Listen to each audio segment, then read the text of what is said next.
Let's look at the first example. $100 is invested at a rate of 8% compounded semi-annually. How long will it take to reach $1,000? So if it's compounded semi-annually, that means twice a year. So N would equal 2. That also tells me I'm going to use my compound interest formula, which would be given in a question or on a formula sheet somewhere, like so. So we're going to use that formula. And we're going to substitute in the values we know. But I know what formula I'm using now based on the compounded piece. So if $100 is invested at a rate, $100 is my initial amount. That's how much I have. So that's my principal. So that's going in for P.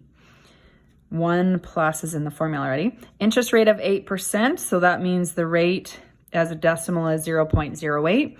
So I have 0.08 divided by N. N is 2. 2 times T. How long will it take to reach $1,000? So my final amount, I want my money to grow to be 1,000.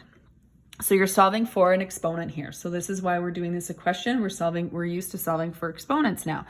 So I want to isolate T. So to start, I'm going to divide off the 100 so that I can get 10 here. And then I'm going to simplify within the bracket. So 0.08 divided by 2 is 0.04. 1 plus 0.04 is going to be 1.04. Now to the exponent 2t still.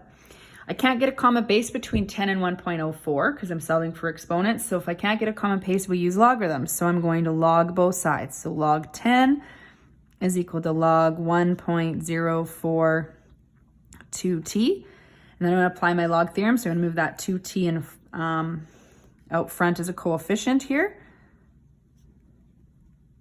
Now I'm going to divide off the t.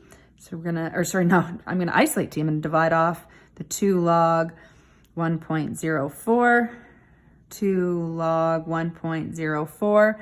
So that's canceled and that's canceled. So t is equal to log 10 divided by 2 log 1.04. So now you're going to need your calculator, and in your calculator you're going to put log 10 divided by 2 log. Remember, log 104. You're 1.04. You're going to need to put brackets around that denominator when you're punching that into your calculator, and it's going to take 29.3542 years. Now, it didn't talk about rounding here. Time is going to be in years for these compound interest formula.